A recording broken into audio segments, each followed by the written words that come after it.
أعوذ بالله من الشيطان الرجيم بسم الله الرحمن الرحيم والصلاة والسلام على نبينا محمد وعلى آله وصحبه أجمعين me hukuncin sunkuyawa mutum ko dukawa bil'adam lokacin da ake gaisuwa. To Allah maɗaukaki mabuwayi mai izza aljabbar almutakabbir ya yi umarni yadda ya kamata musulmi ya yi gaisuwa kuma yadda zai mai da gaisuwar in an gaishe shi. Allah subhanahu wa ta'ala yana cewa a cikin alkur'ani mai girma, wa idha hayyitum bi tahiyyatin fahayyu bi ahsana minha aw rudduha inna Allaha kana ala kulli shay'in hasiba. Wannan suratul nisa aya ta 86. Me Allah yake cewa? Allah na cewa kuma idan an gaishe ku da wata gaisuwa to ku yi gaisuwa da abin da yake mafi kyau daga gare ta, ko kuwa ku mayar da ita, ko kuwa ku mayar da irinta, kuma Allah ya kasance akan dukkan komai mai lissafi. A nan masu tafsiri sun ce a gaisuwa idan aka ce muku assalamu alaikum, ku mayar da cewa wa alaikumussalam wa rahmatullahi wa barakatuhu, ko ku mayar kamar yadda aka yi muku, wato kada ku naƙasa 'yan uwanku ko da ga gaisuwa ne, wato kada ku naƙasa 'yan uwanku ko da ga gaisuwa ne. Allah da ya ce in an gaishe ku da wata gaisuwa, nan Kur'ani ya nuna kenan duk yadda aka gaishe ka da wata gaisuwa to ka mayar da gaisuwar da ta fi ta alheri ko ka mayar da irin wannan gaisuwar, amma ba a so mutum ya mayar da gaisuwar da bata kai irin wadda aka mishi ba. Fara yin gaisuwa sunna ne, amma mai da raddi ko ansa gaisuwa wannan wajibi ne. Sai sa Allah ya ce a ƙarshen aya inna Allaha kana ala kulli shay'in hasiba, wato lalle Allah ya kasance akan komai mai yin hisabi ne. Ashe har abin da muke yi na gaishe-gaishe da su Allah yana mana hisabi akan shi. Ayan nan tana nuna cewa Allah na kama mutane da yadda suke abubuwansu har ma mai da gaisuwarsu. Saboda haka ita ma gaisuwa tana da cikin ayyukan ibada da ake mata hisabi. Saboda haka wannan abun tsoro ne ya zama mutane na gaishe-gaishe suna yin abubuwan da yake bai dace ba da yadda addinin musulunci ya zo da shi. A hadisin da Ahmad da Tirmidhi da Ibn Majah suka rawaito daga Anas bin Malik, me yace? Yace qala rajulun ya Rasulullah, ar-rajulu minna yalqa akhahu aw sadiqahu ayanhani lahu qala la qala afa yaltazimuhu wa yuqabbiluhu qala la qala afa ya'khudhu bi yadihi wa yusafihuhu qala na'am qala Abu Isa hadha hadithun hasan. To wannan hadisin da aka rawaito ya zo kuru-kuru nassi akan yadda ake gaisuwa, cewa Anas ya ce wani mutum ya zo ya ce ma manzo, ya manzo Allah, mutum ne zai haɗu da ɗan uwan shi ko abokin shi, shin ayan hani lahu, zai duka mishi? Annabi alaihi salatu wasalam ya ce a'a. To zai rungume shi ya sumbace shi? Annabi sallallahu alaihi wasallam ya ce a'a. To ya ce shin zai iya kama hannun shi su gaisa? Sai annabi ya ce eh. To wannan nassi ne cewa gaisuwar musulmi ita ce a miƙa hannu a gaisa, a ce assalamu alaikum wa alaikum assalam wa rahmatullahi wa barakatuhu. Ita ce gaisuwar da aka sani. Saboda haka mutum masu yi wata gaisuwa wadda ke ta saba ma addini su yi hattara, domin Allah ya ce na ɗaukan hisabi akan gaisuwa, kuma Allah ya riga ya muna gargaɗi ya ce wala taqafu ma laysa laka bihi ilm inna as-sam'a wal basar wal fu'ada kullu ulaika kana anhu mas'ula.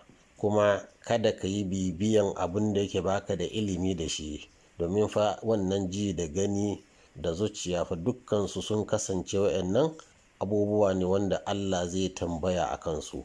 Saboda haka mu ji tsoron Allah, mu kasance muna gaisuwa da ta tashi da sunnan manzo Allah sallallahu alaihi wasallam. To kuma akwai wani abu, kada mutum ya yadda wurin gaisuwa a sa mishi girman kai, domin an hana girman kai. Wala tamshi fil ardi maraha innaka lan takhriqa al arda wa lan tablugha al jibala tula kullu dhalika kana sayyi'uhu 'inda rabbika makruha. Kuma kada kai tafiya a cikin ƙasa da alfahari kana mai takama, lalle ne kai ba za ka huda ƙasa ba, kuma ba za ka kai duwatsu ga tsawo ba. Saboda haka mutum duk da kake kai da ifi ne, ajizi, ka yi ƙasƙan da kanka, ka dinga yin tawadu'i. Kada ka yadda wurin gaisuwa a gaishe ka kana wani takama, kana wani ɗaga kai, kana nuna kafi mutane. Ana son mutum mai tawadu'i. Shi yasa Luqman, a surat Luqman, Luqman ke gaya wa ɗan shi, wala tusa'ir khaddaka lin-nasi wala tamshi fil ardi maraha inna Allah la yuhibbu kulla mukhtalin fakhur. Yake gaya wa ɗan shi, kada ka karkatar da wato kuncinka ga mutane, wato ma'anar shi kada ka daga kanka ga mutane, kada ka yi tafiya a cikin ƙasa kana mai nuna faɗin rai, wato kana mai taƙama, domin lalle ne Allah baya son duk mai taƙama, mai alfahari. Ashe ana son mutum ya zama cikin rayuwar shi kullum mai sauƙin kai, mai tawadu'i. To haka gaisuwar mu ta kasance kullum akwai tsoron Allah a ciki, akwai kuma ƙanƙan da kai. Saboda haka baya halatta wani yadda wani bil'adam ya zo ya duka mishi, ko da ya sunkuyar da kanshi a gaisuwa. Har in ma haka ya faru to in har kana yadda a sunkuya maka kai, to kai ma ka sunkuya kai, ko kai ƙasa da fiye da sunkuya kai. In kuma ka yadda a durƙusa maka, to kai ka kwanta, domin in har kun yadda haka. Amma bai halatta, tunda ka san bai halatta gare ka ba ka mai da raddi da wayannan, to kada ka yadda wani ya sunkuya maka kai. An ruwaito daga annabi alaihi salatu wasalam an Haritha ibn Wahab al-Khuzai qala Rasulullah sallallahu alaihi wasallam, ala ukhbirukum bi ahli al-janna, shin bazan ba ku labari, ala ukhbirukum bi ahli al-janna kullu da'ifin mutada'af law aqsama ala Allah la abra'ahu, ala ukhbirukum bi ahli an-nar kullu jawadin zanimin mutakabbir, rawahu Muslim. Shin bazan ba ku labari da mutanen aljanna ba, shine duk mai rauni mutada'af, wanda ake raunanawa, ana ganin shi wato wulakantacce, fakiri. Irin wayanda kuma dan salahancin su da sun yi Allah rantsuwa, to lalle Allah zai barranta rantsuwarsu, wato Allah ba zai saba ma abin da suka rantse ba akai. Shin in ba ku labarin mutanen wuta, shine yace kullu jawaz zanim. Shi wannan jawaz ana nufin al-mukhtal fi mashyatihi, mai takaman yana tafiya. Wayansu kuma suka ce al-akul, mai yawancin abinci, mai kiba, mai alfahari. To su ne irin su 'yan wuta. Mustakbir, mai yawan girman kai. Utallin shine mai tsananin, wanda yake mai tsanani husuma da kuma wato kakkausar mu'amala tare da mutane. Shi yasa ba a son girman kai a addinin musulunci. An rawaito daga Abdullah bin Mas'ud an Nabi sallallahu alaihi wasallam, la yadkhulul jannata man kana fi qalbihi mithqalu dharratin min kibrin.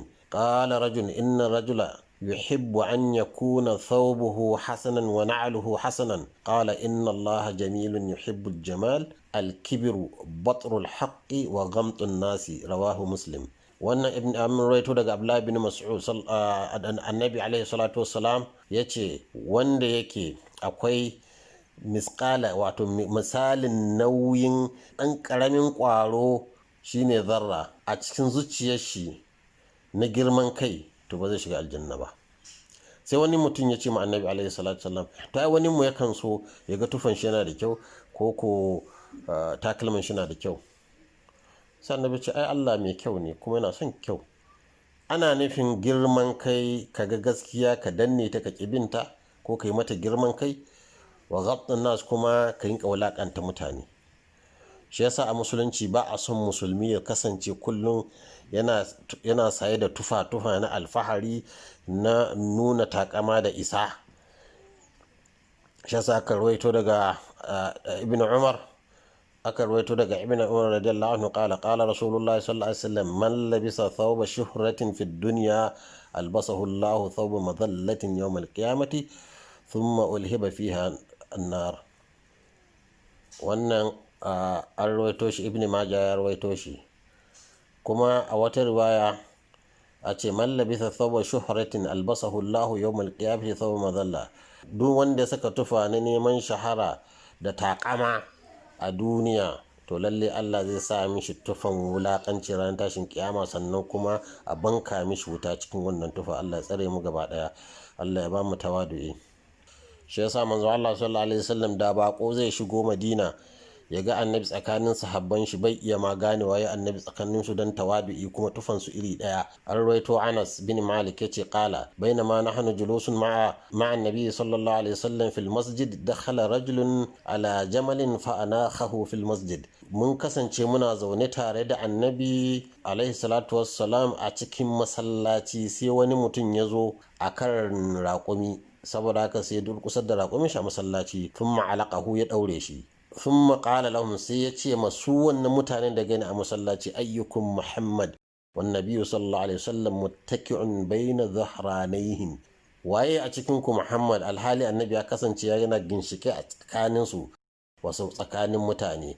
Wannan ya nuna wato in ba koma ya zo daga yanda annabi sallallahu alaihi wasallam yake, in dai ba magana ana kan mimbari ko ana wa'azi ba, in dai yana zaune cikin sahabban shi, to ba a gane waye annabi daga tufar shi ko daga yanda yake yanayin shi. Haka ake son kullun shugabanni su zama tufansu yayi daidai da na mutane, kuma a ɗabi'a su ta daidai da mutane, sannan kuma ba girman kan a ga shugaba shi can zaune saura mutane na durkufe a ƙasa. Wannan wulakanta mutane ne. To akwai wata hujja da suke bayarwa cewa yana halatta a duka ma mutane, domin cewa kamar yadda Allah ya ba mu labari a ƙissar annabi Yusuf, falamma dakhalu ala Yusuf awa ilayhi abawai wa qala adkhulu misra in sha Allahu aminin wa rafa'a abawayhi ala al-arshi wa kharru lahu sujada wa qala ya abati hadha ta'wilu ru'yaya min qablu qad ja'alaha rabbi haqqan.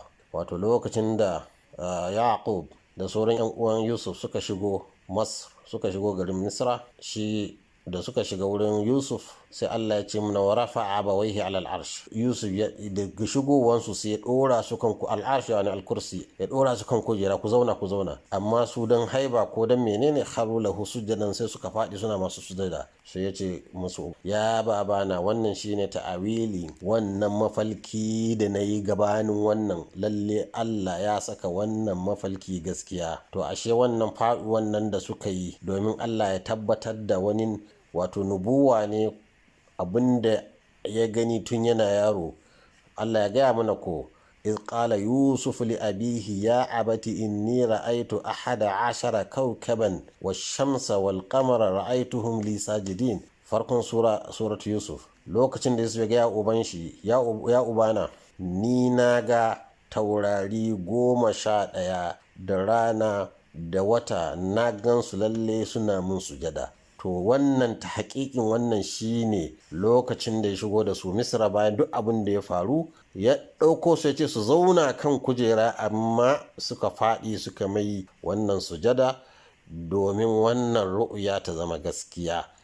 Ashe rafa'a abawaihi ala al-arsh bai halatta ka yadda, ko mutumin da yake ganin haibarka yake ganin girmanka bai halatta ka yadda ya duka maka. Abinda za ka yi, ka ɗauko shi ka ɗora shi kan kujera. Shine muke wa shugabanninmu nasiha, mabiyansu, talakawansu, su ɗora su, su ɗauko su, su girmama su, domin girmanka yadda ka girmama mabiyanka. Amma ya kasance muna wulakanta mabiyanmu, to wannan mu ne muka yi hasara. A cikin masu tafsiri sun ce, kamar an duba tafsir Ibn Kathir, me Ibn Kathir ya ce, wa qad kana hadha mashru'an fil umam al-madiya walakinahu nusikha fi millatina. Da ya kasance al'ummar da suka wuce ana iya dukawa don girmamawa, amma wannan an soke wannan hukunci a wannan addini namun, addinin musulunci. Domin me? Qala Mu'adh ne ya zo ran Annabi sallallahu alaihi wasallam, ce qadimtu Sham fa ra'aytuhum yasjuduna li asaqifatihim wa ulama'ihim. Ya ga wa Annabi cewa qadimtu Sham, lalle na je Sham, garin Sham, sai na gansu suna yi wa malaman addinin su na coci, suna musu sujada tare da malaman su. Fa anta ya rasulullah ahaqqu an yusjada laka, lalle kai manzo Allah kai ne kafi wani cancanta a yi maka sujada. Fa qala, sai annabi sallallahu alaihi wasallam ce, la a'a, law kuntu amiran basharan an yasjuda li basharin la amartu al mar'ata an tasjuda li zawjiha min 'azami haqqihi 'alayha. da na kasance ina umarnin wani bil'adam ya yi ma wani bil'adam sujada, to lallai da na umarci mace da ta yi wa mijinta sujada don girman haƙƙin shi a kanta. Nan lauɗin nan shi na ake ce mishi harfa imtina'in li imtina, wato harfin da ke hana sakamako domin hannuwan sharaɗi. Wato ya nuna kenan bai halatta wani, wato tun da annabi bai umurci mace da ta yi ma mijinta sujada ba, to ba zai umurci wani ya ma wani sujada ba. Domin in har mace bai halatta ta yi ma mijinta sujada, to wani bai halatta ya yi ma wani mutum sujada domin girman haƙƙin namiji akan matar shi. Saboda haka wannan ma gargaɗi ne ga maza su ba wulaƙanta matansu, su ba sa su cikin suna duka musu. Ana son mutum ya zama yana da tawazu'i yadda ke mu'amala da mutane. Shi yasa a wani hadisi manzo Allah sallallahu alaihi wasallam wanda Abu Hurairah rawaito, ma naqasat sadaqatun min malin wa ma zada Allahu 'abdan bi'afwin illa izza wa ma tawada ahadun lillahi illa rafa'ahu Allah. Ma naqasat sadaqatun min malin, wato sadaka ba ta rage yawan kuɗi, kuma Allah bai ƙara ma wani bawa da ya fi yadda bawan nan zai yi sai ɗaukaka. Hakanan wani mutum ba zai yi tawadu'i don Allah ba sai Allah ya ɗaga shi. A shi in mutum na son Allah ya ɗaga shi ya zama akwai tawadu'i, kuma duk mai girman kai Allah baya, kuma duk mai girman kai Allah sai ya wulakanta shi. An ruwaito daga Abi Mas'ud cewa wani mutum ya zo yana ma annabi magana ran da aka buɗe Makka, sai makarkata ta kama shi. An ruwaito an Abi Mas'udin anna rajulan kallama an-nabiyya sallallahu alaihi wasallam yawm الفتح فأخذته الرعدة فقال النبي صلى الله عليه وسلم هون عليك إنما أنا ابن امرأة من قريش كانت تأكل القديد. sai annabi sallallahu alaihi wasallam ya ce wani mutum ne zo yamma annabi magana lokacin da aka bude Makka, sai fara makarkata. sai annabi sallallahu alaihi wasallam ya ce ka sauƙaƙa akan kanka, inni dan mace ce daga Quraysh wadda ta kasance tana cin kilishi. Saboda haka ba a son ka yadda mutane suna fargaba suna tsoro lokacin da suke haduwa da kai. To wannan ba sharti Bukhari da Muslim. Kuma akwai wani abu da Allah ya nuna mana game da Nasara, lokacin da Allah ya nuna cewa la tajidanna ashaddan nasi adawatan lil ladina amanu al yahuda wal ladina ashraku wa la tajidanna aqrabahum mawaddatan lil ladina amanu alladhina qalu inna nasara dhalika bi anna minhum qissisina wa ruhbanan wa annahum la yastakbirun. Cewa za ka samu mafi yawan mutane adawa ga mummunai su ne wanda suke Yahudawa da kuma mushrikai, kuma za ka sami mafi kusantan mutane a soyayya ga wayanda suka yi imani da annabi alaihi salatu wasalam su ne wanda suke cewa nasara ne. Me yasa nasara? Domin a cikinsu akwai reverend da masu kuma bauta, su ne ruhban, kuma cewa annahum la yastakbirun, ba su da girman kai. To in haka, yanzu bari mu duba mu gani, ku ga halayen nasara yadda suke, shugabanninsu suke da mutanensu, mu gwada mu gani da kanmu. ولتجدن أقربهم مودة للذين آمنوا الذين قالوا إنا نصارى ذلك بأن منهم قسيسين ورهبانا وأنهم لا يستكبرون.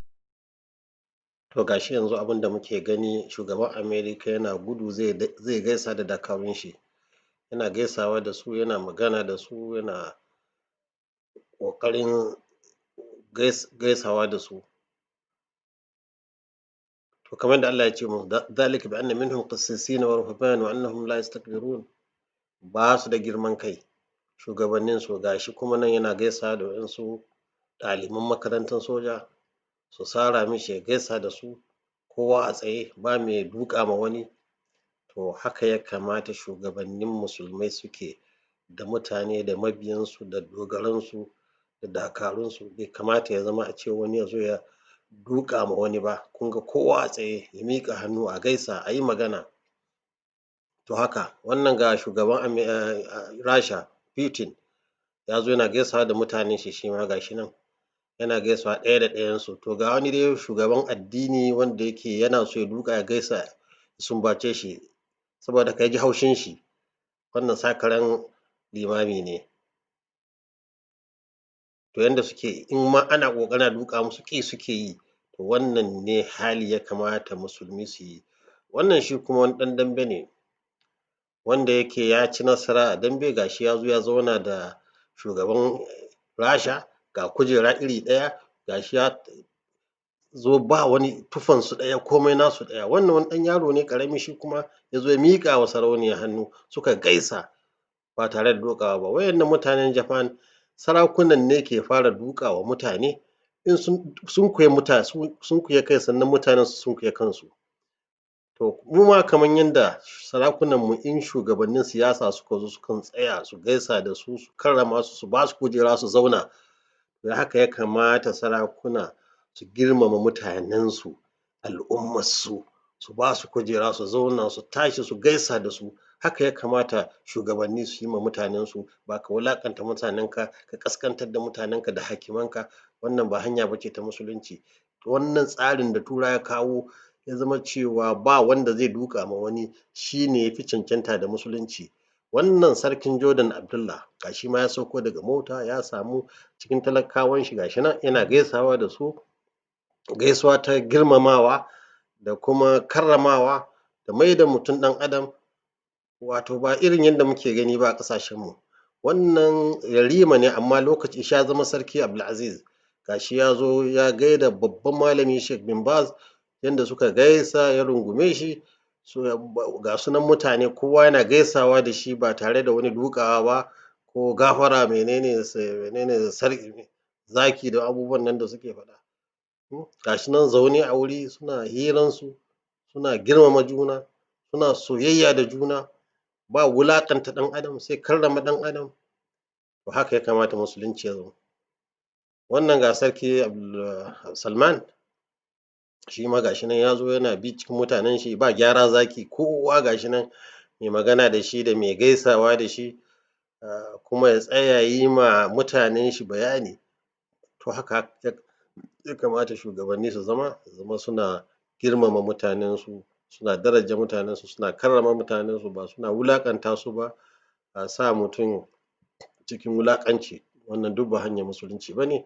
Musulunci shi ne muka gani ga shi nan a nasara kamar yanda Allah ya ce amma ji namu in an sa ma sarki sai a sa kujera ɗaya ya yi kaka gida tsakiyan ta mutane ga hakiman shi da fadawan shi kowa zaune duk wanda zai zo ya gaishe sai ya faɗi gaban shi yana jin daɗi to wannan girman kan shi ne mutum mai shi ba zai shiga aljanna ba. Saboda haka wannan gargaɗi ne gare su su ji tsoron Allah. Wannan hauka da ƙauyanci da wawancin nan ba a samun shi sai a ƙasan mu ƙasashen Hausawa da ƙasan Yarbawa. Ba mu ganin yanda Ibo ma suke, Ibo ga shi sa Allah ya musu ɗaukaka ya ba su ilimi da ƙarfi da abubuwa duk da yake mun fi su yawa domin ba sa duƙawa juna. Amma mu mutanen nan da muka zama abun dariya a duniya da wannan ƙauyanci ya kamata mu bari abu ne ya saɓa ma addinin mu sannan kuma wannan wulaƙanta ɗan adam ne bai kamata a matsa ma ɗan adam a wulaƙanta shi ba ya kamata a karrama shi a daraja shi a ba shi wato hikima. Yanzu waɗannan duk hakimai ne manyan mutane ne amma yanzu ga shi wani tsari ya zo duk ya wulaƙanta su a kan hanya suna kamar ruku'u a kan mutum ɗan adam bil'adama wanda yake haramun ne a musulunci. In ba a iya hujja a ce wai annabi Yusuf uwayen shi sun mishi irin wannan sujada domin kamar yanda bayani ya gabata abu ne wanda ko da yana kasancewa haka nan an goge shi a wannan shari'a ta musulunci kamar yanda annabi sallallahu alaihi wasallam ya ce mutum ya miƙa hannu su gaisa amma ba a yadda a ce wai mutane suna sunkuyawa wai gaisuwan mutum sai dai ya fito ya tashi mu duba yanda sarki Abdallah ya fito daga motan shi mutane ma ba wai hakiman shi ba mutanen gari kawai ya zo yana runguman su yana gaisawa da su haka to haka yake kawo muhabba haka yake kawo danƙon zumunci tsakanin mutane ba irin wannan duƙe-duƙe wanda yake ya saɓa ma addini ya saɓa ma al'ada kai duniya gaba ɗaya in ba mu ƙasan Hausawa da Yarbawa ba to ba masu yin irin wannan shirme da abun da ya kawo mana ci baya a cikin duniya mun zama abun dariya abun kunya wai muna cewa al'ada wannan ba al'ada ba ce ta ƙwarai kuma musulunci ya zo ya goge dukkan al'adun da yake ba na ƙwarai ba wannan ba shi ne Usman ɗan Fodio ya yi yaƙi jihadi kan shi ba kuma malamai sun sha bayani littattafai nan cewa irin wannan al'ada ba ta da kyau ya kamata mutane su guje ta muna roƙon Allah ya shiryar da mu ya nuna mana mafita. Abun dai mamaki shi ne za ka ga akwai malamai da suke ƙoƙarin taimaka ma irin waƴannan shugabanni suna su kansu su duƙa kuma suna ƙara dulmuyar su cikin yin wannan al'amari wanda bai dace ba. To muna kiran irin wannan malaman su ji tsoron Allah su yi bayani kuma su bar duƙawa wani abu su duƙawa Allah Rabbul alamin shi kaɗai, Allah mabuwayi, Allah wanda yake shi ne maɗaukaki, ya zama cewa mutanen nan sarakunan nan sun fahimta wannan duƙawa bai ƙara musu wani abu. Domin Annabi sallallahu alaihi wasallam ya ce man tawada'a lillahi rafa'ahu Allah, duk wanda ya ƙasƙantar da kanshi domin Allah to Allah lallai zai ɗaukaka al'amarin shi. Allah ya shiryar da mu ya bamu ikon barin wannan bidiyoyi da abin da ke kai ga shirki kuma da haramci. Allah ya shiryar da mu ya bamu daraja da karamci a duniya da lahira.